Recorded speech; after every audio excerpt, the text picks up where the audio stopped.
À la naissance, il existe un stock de cellules appelé ovocytes dans l'ovaire de la petite fille. À partir de la puberté et jusqu'à la ménopause, un ovule est expulsé chaque mois par l'un des deux ovaires. Il est alors recueilli par le pavillon de la trompe. L'ovulation est donc un phénomène cyclique, tout comme la survenue des règles. Mais comment fonctionne l'appareil génital de la femme? Eh bien, c'est ce que nous allons voir dans cette capsule. Le premier jour des règles est le premier jour du cycle. Les règles durent entre 3 et 7 jours selon les femmes. C'est le point de départ de la première phase du cycle qu'on nomme phase folliculaire ou phase préovulatoire qui prépare à l'ovulation. Cette phase dure théoriquement 14 jours, mais cela est très variable selon les femmes. Au 14e jour a donc lieu l'ovulation, c'est-à-dire l'expulsion de l'ovule par l'ovaire. Puis se déroule la phase post-ovulatoire ou encore phase lutéale qui a une durée de 14 jours également. Étudions maintenant ces deux phases l'une après l'autre. La phase préovulatoire tout d'abord. Au début du cycle, plusieurs ovocytes se préparent à être expulsés. Ils sont contenus dans des follicules. Un follicule est un ensemble constitué d'un ovule ou ovocyte entouré d'un grand nombre de cellules folliculaires dont on voit le noyau ici en violet. Parmi tous les follicules, un va alors dominer sur les autres et va se mettre à grossir. C'est lui qui expulsera l'ovocyte au 14e jour.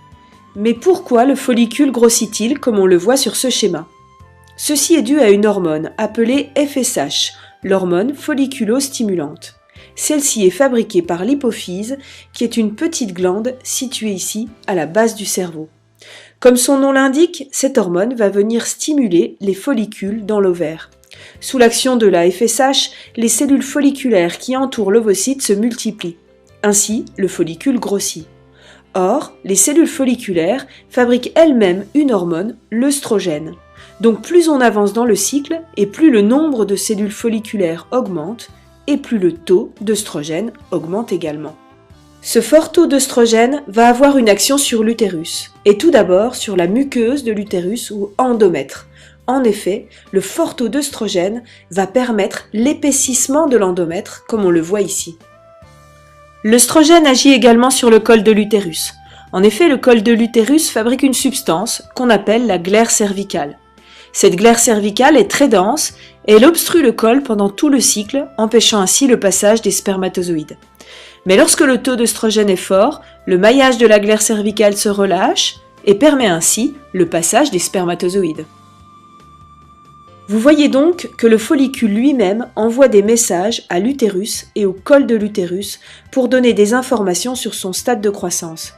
Ainsi, l'utérus sera prêt à recevoir un éventuel embryon s'il y a fécondation de l'ovule par un spermatozoïde.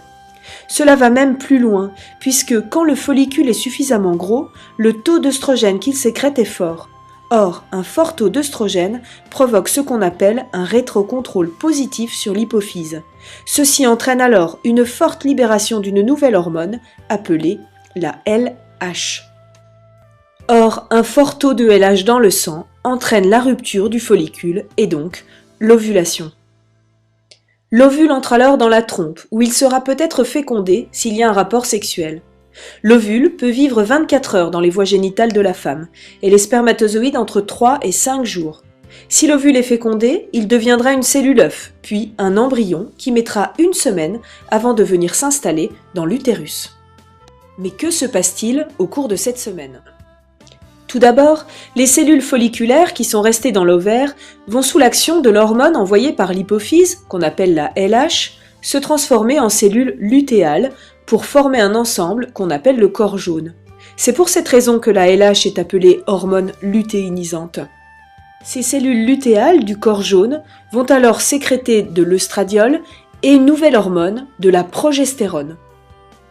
La progestérone va agir sur l'endomètre pour augmenter la vascularisation et l'apparition de glandes.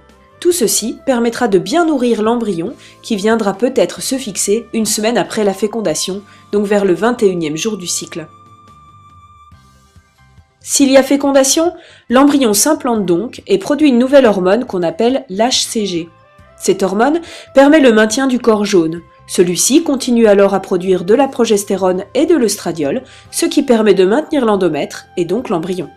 Après 3 mois de grossesse, ce sera le placenta qui viendra petit à petit remplacer le corps jaune en produisant lui-même la progestérone. Mais s'il n'y a pas fécondation, le corps jaune s'atrophie, alors le taux d'hormones chute, ce qui provoque l'élimination de l'endomètre et donc les règles.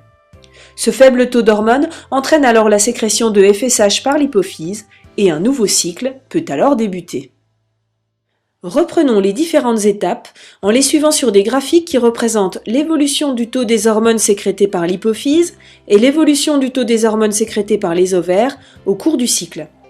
De 0 à 14 jours, on observe que l'hypophyse sécrète de la FSH. Cette FSH vient agir sur les ovaires pour permettre la croissance des follicules.